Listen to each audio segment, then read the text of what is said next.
ఎక్కడి నుంచి అండి? కొండాపూర్. ఇన్స్టాగ్రామ్ లో చూసి అయితే వచ్చారా? అవునండి. మేడం వాళ్ళ పాపకైతే గనక కొంచెం హోల్ అనేది చెవి రంధ్రం పెద్దదైపోయిందని చెప్పేసి క్లోజింగ్ చేయించుకోవడానికి అయితే వచ్చారండి. ఇది ప్రాసెస్ అయితే లిక్విడ్ బేస్ లో ఉంటది.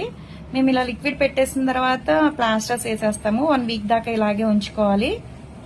చీమ్ పట్టే వస్తువులు గాని ఏమీ తినకూడదు అనమాట. ఈ వారం రోజులు తడి కూడా తగలకూడదు చెవుకి. మేము గ్లౌజెస్ ఇస్తాము.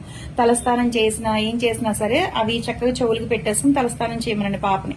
శనగపిండి గాని పచ్చిశనగపప్పు ఇలాంటివి ఏం తినకూడదు అనమాట. ఏదైనా డౌట్ ఉన్నా సరే కాల్ చేయండి, రెస్పాన్స్ అవుతాము. 1 వీక్ అయిన తర్వాత ప్లాస్టర్స్ అనేది మీరు ఇంటికాడే ఉండి ఓపెన్ చేసి మాకు పిక్ అనేది పెట్టాలి. ఆ వారం రోజుల తర్వాత ఈ ప్లాస్టర్స్ తీసేసిన తర్వాత 10 రోజుల దాకా అలాగే గాలికి వదిలేయాలన్నమాట. కానీ తడికి తగలకూడదు. ఓకేనా?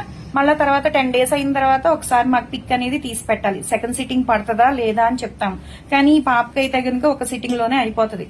అది అంటే శరీర తత్వాన్ని బట్టి అనమాట. కొంతమందికి అయితే ఎక్కువ రోజులు పడుతుంది, కొంతమందికి తక్కువ రోజులు పడతాయి. కొంతమందికి అయితే కటింగ్ బాగా అయిపోతుంది, చెవు మొత్తం కటింగ్ అయిపోతుంది.